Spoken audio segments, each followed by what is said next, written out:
Assistant commissioner का office बिल्कुल यहाँ चंद कदम के फासले पर हैं और उसके बावजूद भी असिस्टेंट कमिश्नर ताहाल यहाँ पर इतने बड़े नुकसान के बाद भी नहीं पहुँचे हैं। जी नाज़रीन, अस्सलाम वालेकुम। पाकिस्तान में आपका हौसफिदा पाकिस्तानी और आप देख रहे हैं पूरा माजरत के साथ। नाज़रीन, एक ऐसा वाक़या पेश आया कोरंगी इंडस्ट्रियल एरिया, जहाँ ये देख सकते हैं मेरे अकब, यहाँ सुना है ये बिल्डिंग बन रही थी और दौरान कंस्ट्रक्शन ये वाक़या पेश आता है और माली नुकसान ये आप देख सकते हैं। विंडो में ये शटरिंग कर रहे थे और आज छत बढ़ाई थी और उस दौरान जो छत गिर गई है और इस वक्त हम उस जाए वक़ुआ पर मौजूद हैं जहां उन ज़ख्मियों को रेस्क्यू किया गया है और उसकी भी फुटेज से आप लोगों का कहना यह है कि ये हाइट पर थी, बहुत ज़्यादा शटरिंग की लकड़ियाँ जो है वो बर्दाश्त नहीं कर सकी, उसके बायस जो है छत गिर गई है। ज़राए का कहना है कि 4 मज़दूर जो कि इसके नीचे काम कर रहे थे वो ज़ख्मी हैं। अभी तक कोई अमवात की कोई ख़बर नहीं है और इस वक्त हमारे साथ साबका काउंसिलर हमीद मुगल साहब मौजूद हैं। उनसे जानेंगे किस तरह से वाक़या पेश आया, उसके बाद रेस्क्यू का जो काम जारी है वो ताहाल हो रहा है नहीं हो रहा है और थाना अवामी कॉलोनी की पुलिस जो है वो एक्टिव है क्योंकि उनकी हदूद लगती है ये।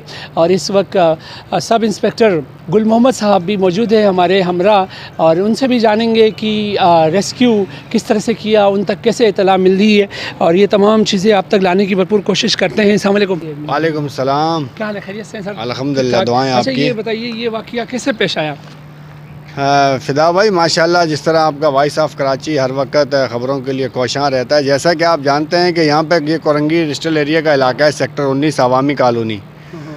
तो इसके अंदर अमूमन देखा जाए जितनी बड़ी बिल्डिंग जो तामीर हो रही है, अगर इसका आप सही मायनों में अगर जिस मुल्क के अंदर कानून और लॉ होता है उसके अंदर ये जो शटरिंग लगाई गई है ये शटरिंग लकड़ी की नहीं लगती। आपके अलावा इसमें देख लें कि जितनी भी जगह कराची में इंडस्ट्रियल एरिया में जो काम हो रहे हैं या प्लाजा बन रहे हैं वहाँ पर जो है वो लोहे की शटरिंग लगाई जाती है, लेकिन ये हमारे इदारों की नाक़िस जो है वो होती है, इसके ऊपर चेक एंड बैलेंस नहीं है। जो हमारी बिल्डिंग कंट्रोल उठाती है वो है कि ये चेक नहीं करती, जो इंजीनियर हजरात हैं वो इस बात को चेक नहीं करते हैं। लामाला क्यों गफलत लापरवाही जो इस मुल्क के अंदर है, अंदर कानून लाकानूनियत। अगर यहाँ पे ये शटरिंग की इस वक्त जो लकड़ी लगी हुई है, अगर इसी की जगह मैं समझता हूँ कि लोहे की जो है आपकी शटरिंग लगी होती है जहाँ प्लेटें और बांस आप देख लें जो इंडस्ट्री में या बड़े बड़े प्लाजों में काम हो रहा होता है, तो यकीनी तौर पर यह हादसा वाक़या ना होता।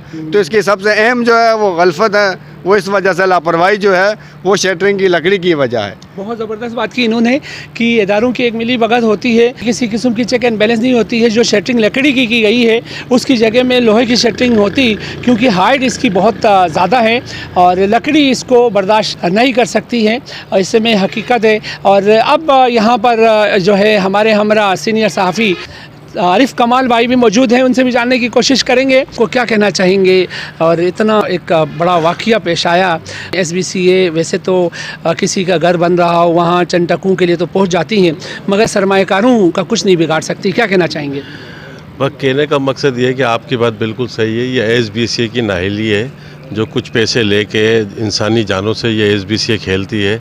इसका कोई चेक बैलेंस नहीं है, ये इनका जो दिल करता है ये वो करते हैं। अब ये खुदा न खास्ता, अगर खुदा न खास्ता अल्लाह ना करे इसमें किसी मज़दूर की जान चली जाती है तो उसका ज़िम्मेदार कौन होता? हमारी कोरंगी डिस्ट्रिक्ट की इंतज़ामिया तो सोई हुई है, वो तो आपको पता निकलने का नाम ही नहीं से हो चुकी है। हमारे DC हुए या AC हुए, ये तो लोग अपने कमरों से नहीं निकलते। बाकी SBCA हुआ, KDO हुआ, वो अपनी पैदागिरियों में लगे हुए, उनको सिर्फ पैसों से मतलब है, चाहे इंसान मरे या जिए। और ये जो काम है वाकई आपने बिल्कुल सही कहा कि इतनी बड़ी छत लकड़ियों के बलबूते पे नहीं चलती, इसके लिए लोहे की जो शटरिंग होती है वो यूज़ होती है हर बड़ी बड़ी फैक्ट्रियों के अंदर। हैरत की बात है कि इतनी बड़ी फैक्ट्री बन रही है और जो ठेकेदार है यहाँ का कंस्ट्रक्शन का, पहले तो उसको गिरफ़्तार किया जाए, असल कसूर जो है वो उसका है और बाकी कसूर उन इदारों का सरकारी जिन्होंने इनको ये परमिशन दी उनको गिरफ़्तार किया जाए, उनके ख़िलाफ़ कानूनी कार्रवाई। जो भी अथॉरिटी है उसकी नज़रों से ओझल होगा ये काम। जिस तरह से यहाँ शटरिंग होनी चाहिए थी लोहे की, वो नहीं की लकड़ी की शटरिंग पे ये इतनी बड़ी इमारत बनाई जा रही है, हाइट भी काफ़ी है। इदारों की ओझल होंगी आँखों से ये तमाम चीज़ें, या कुछ चंद टक्कों के लिए बिक के चलें जी कोई मसला नहीं, मरता है मजदूर मरेगा जाएगा सानू की, ऐसी कुछ बात हो सकती है? ऐसे ही है, ये सिर्फ कुछ पैसों के लिए हुआ है, बाकी ओझल नहीं होगा, उनको सब पता होगा। अच्छा, यहाँ की इंतज़ामिया को SBCA को हर चीज़ का इल्म होगा, सिर्फ पैसों की चमक ने इनको अंधा कर दिया है। बस पैसों की चमक और कुछ भी नहीं है, बस सिर्फ पैसा है। बाकी इंसान जिए या मरे, ये तो इंसानों को जानवर समझती है इंतजामिया। अच्छा, इस अलमनाक सानिया के बावजूद भी आपको क्या इतला मिली है? यहाँ के डीसी साहब, एससी साहब तशरीफ लाए होंगे यहाँ जाए वक्त? नहीं, कोई नहीं आया, कोई नहीं आया, किसी को इल्म ही नहीं है। अच्छा। अब वो सो के उठेंगे, फिर उनको इल्म होगा तो फिर वो हो सकता है शाम तक आ जाए। बाकी तक होता रहेगा, चलता रहेगा। ये सरकार जो हमारी है माशाल्लाह से, ये सत्तू पी के सो रही है। जब ये उठेगी तो इंशाल्लाह होश आएगा, और होश जो है इनको अवाम लाएगी। जब तक कहीं अमवात हो चुके होंगे। बिल्कुल ऐसे ही होगा, और होता आ रहा है, चलता आ रहा है। आप बता दें, कोई एक सानिया होने के बाद उस दूसरे सानिया का इंतज़ार किया जाता है, फिर थोड़ा सा एक्शन होता है, हफ्ता 10 दिन महीना उसके ऊपर एक्शन होता है, उसके बाद फिर सब भूल जाते हैं, सब ख़त्म हो जाता है। हाँ, चले जी, ये थे आरिफ कमाल सीनियर सहाफ़ी, हर जगह पहुंच जाते हैं और बड़ी ज़बरदस्त रिपोर्टिंग करते हैं। और इस वक्त हमारे साथ थाना अवामी कॉलोनी के सब इंस्पेक्टर जनाब गुल मोहम्मद साहब भी मौजूद हैं। उनसे भी जानने की कोशिश करेंगे कि उन्होंने रेस्क्यू के अमल को किस तरह से मैकश्योर किया। अस्सलाम वालेकुम। अस्सलाम वालेकुम, बिस्मिल्लाहिर्रहमानिर्रहीम। आप यहाँ जाए वक़ूफ़ पर मौजूद हैं, ये बताइए क्या कुछ अमवात की खबर है? ज़ख्मी है तो कितने हैं? नहीं, ज़ख्मी तकरीबन 4 से 5 अफराद ज़ख्मी हैं, वो भी नॉर्मल है, शुक्र है अल्हम्दुलिल्लाह। उनका जो है ना अभी हमारे से जैसे आएंगे तो एम्बुलेंस में डाल के रवाना कर दिए हैं। बाकी अल्लाह का शुक्र है, खैर खैरत से हो गया है। बाकी हम टाइम पे पहुंच गए हैं और हम अपनी कार्रवाई जो भी है वो वही कर रहे हैं। अच्छा सर, ज़ख्मियों की हालत है वो कैसे हैं? जब आपने यहाँ से रेस्क्यू किया होगा लामल्ला, किस हालत में थे? वो दबे हुए थे या कुछ ज़ख्मी थे, लकड़ियाँ शकड़ियाँ लगने की वजह से? ऊपर लकड़ियाँ लगी हैं, वो कोई दबे हुए नहीं थे। जो छटरिंग गिरी है वो उनके चोटें वगैरह लगी है, उनके ऊपर आके गिरी हैं। लिहाजा अब ये ऐसे हैं कि वो नॉर्मल हैं। अभी अस्पताल लेके गए, अल्लाह उनको खैर खैरियत से जो है ना। कौन से हॉस्पिटल में ज़ेर इलाज? जना लेके गए सर, जना सर। जी सर, जी सर। अच्छा, उसके साथ कुछ अफसरी भी है? नहीं, हमारी नफरी नहीं गई है, एम्बुलेंस वगैरह में डलवा के रवाना कर दिए गए हैं। अभी हम इधर रेस्क्यू के लिए खड़े हुए हैं, वो जो भी ऐसे काम है वो अपने ज़ेर निगरानी करवा रहे हैं। अफसरान में कौन हाजिर हुए थे सर? सर SHO साहब, हमारा फराज साहब आ गया था, वो खुद मौके पे मौजूद था।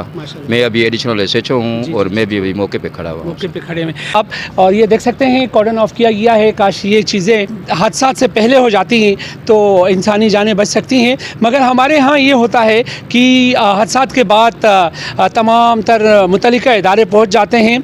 और पुलिस की बात रही तो पुलिस तो पहुँच ही जाती हैं, क्योंकि जहाँ पर भी कोई भी मसला होता है, बिजली नहीं आती है, पुलिस, गटर की सफाई नहीं हो रही, उस पर एहतजाज पुलिस और आवाम को आमना किया जाता है। उसके अलावा दीगर इदारे जो हैं वो बिल्कुल जैसे हमारे एक सीनियर सहाफ़ी आरिफ कमाल साहब ने कहा, सत्तू पी के सो रहे हैं। न जाने ये रिवायत कब ख़त्म होगी और इंसान की जान के तहफ़्फ़ुज़ को कब यकीनी बनाया जाएगा इदारों की जानिब से। वरना देखें, ये एक ऐसा एरिया है जहाँ SBCA वाले जो है वो चक्कर पे चक्कर काटते रहते हैं और उनका राउंड होता है, मगर चंद टकों के लिए आंखें बंद कर देते हैं। और अब ये भी है कि नाज़रीन की असिस्टेंट कमिश्नर का ऑफिस बिल्कुल यहाँ चंद कदम के फासले पर हैं, और उसके बावजूद भी असिस्टेंट कमिश्नर ताहाल यहाँ पर इतने बड़े नुकसान के बाद भी नहीं पहुँचे हैं। 4 की 5 जाने जो है शदीद ख़तरे में हैं, अस्पताल में ज़ेर इलाज हैं। उसके बावजूद भी असिस्टेंट कमिश्नर साहब यहाँ नहीं पहुँच सके। ताहाल